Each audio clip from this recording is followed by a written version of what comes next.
Hi friends, welcome to my channel. ನನ್ನ ಹಸಿರು ಮನೆ ಬ್ಲಾಗ್ ಚಾನಲನ್ನು ಪ್ಲೀಸ್ ಸಬ್ಸ್ಕ್ರೈಬ್ ಮಾಡಿ, ಶೇರ್ ಮಾಡಿ, ಲೈಕ್ ಮಾಡಿ.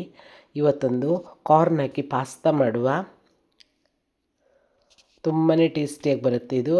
ನಾನಿಲ್ಲಿ 1 ಕಪ್ ಕಾರ್ನ್ ತೊಗೊಂಡಿದ್ದೀನಿ, 2 ಕಪ್ ಆಗುವಷ್ಟು ಪಾಸ್ತಾ ತೊಗೊಂಡಿದ್ದೀನಿ.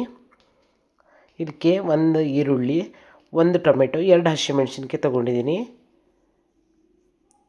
ಒಲೆ ಮೇಲೆ ಸ್ವಲ್ಪ 1 ಲೀಟ್ರ್ ಆಗುವಷ್ಟು ನೀರು ಇಟ್ಕೊಂಡಿದ್ದೀನಿ ನಾನು. ಅದಕ್ಕೆ 1 ಚಮಚ ಉಪ್ಪು, 2 ಚಮಚ ಆಗುವಷ್ಟು ಎಣ್ಣೆ ಹಾಕ್ಕೊಂಡಿದ್ದೀನಿ. ಇದಕ್ಕೇ ಕಾರ್ನ್ ಮತ್ತು ಪಾಸ್ತಾ ಎರಡನ್ನು ಸೇರಿಸಿನೇ ಬೇಯಿಸ್ಕೊಳ್ಳುವ.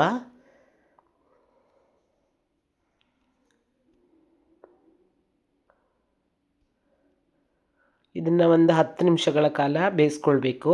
10 ನಿಮಿಷದ ಒಳಗಡೆ ಅಂತೂ ಬೇಯಲ್ಲ ಇದು.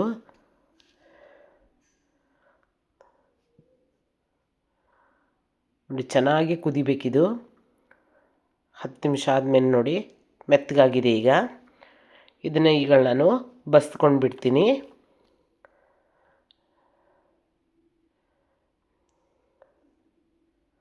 ಬಸ್ದಾದ್ಮೇಲೂ ಕೂಡ ಸ್ವಲ್ಪ ತಣ್ಣ ನೀರು ಹಾಕ್ಕೊಂಡಿದ್ದೀನಿ ನಾನು ಇದಕ್ಕೆ. ಮತ್ತೆ ಒಲೆ ಮೇಲೆ ಬೇರೆ ಒಂದು ಪಾತ್ರೆ ಇಟ್ಕೊಂಡು ಇದಕ್ಕೆ 1-2 ಚಮಚ ಆಗುವಷ್ಟು ಎಣ್ಣೆ ಹಾಕ್ಕೊಳ್ಳುವ.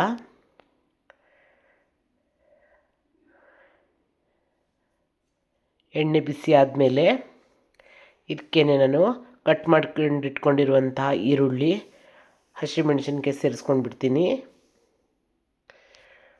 ಟೊಮೆಟೊ 3 ಒಟ್ಟಿಗೆ ಸೇರಿಸ್ಕೊಂಡಿದ್ದೀನಿ. ಇದು ಕೂಡ ಚೆನ್ನಾಗಿ ಫ್ರೈ ಆಗಬೇಕು.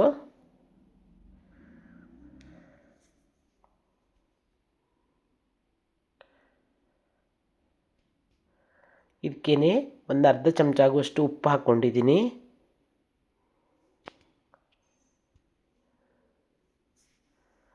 ಒಂದು ಚಿಟಿಕೆ ಆಗುವಷ್ಟು ಅರಿಶಿನ, 1/2 ಚಮಚ ಖಾರದ ಪುಡಿ,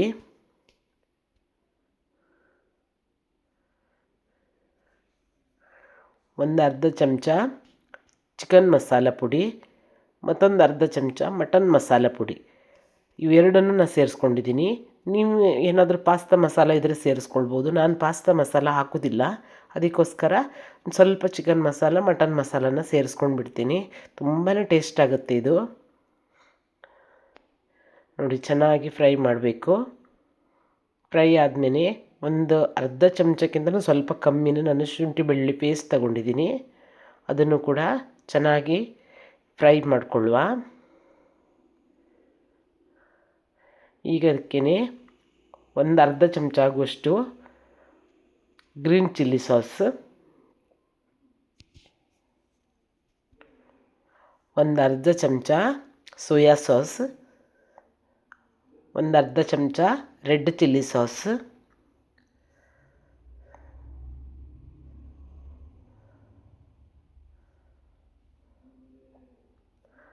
ಮತ್ತು 1-2 ಚಮಚ ಆಗುವಷ್ಟು ನಾನು ಟೊಮೆಟೊ ಸಾಸ್, ಇಷ್ಟನ್ನು ಹಾಕ್ಕೊಂಡು ಚೆನ್ನಾಗಿ ಮಿಕ್ಸ್ ಮಾಡ್ತೀನಿ.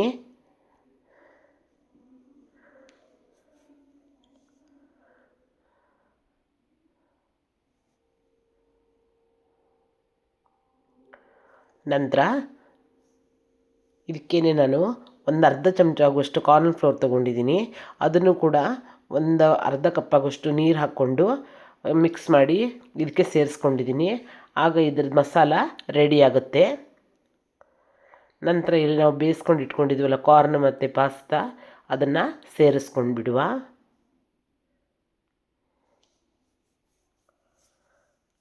ಚೆನ್ನಾಗಿ ಮಿಕ್ಸ್ ಆದಮೇಲೆ ನಾನಿಲ್ಲಿ 1 ಕಪ್ಪು ಈರುಳ್ಳಿ ಸೊಪ್ಪು ಸೇರಿಸ್ಕೊಂಡಿದ್ದೀನಿ.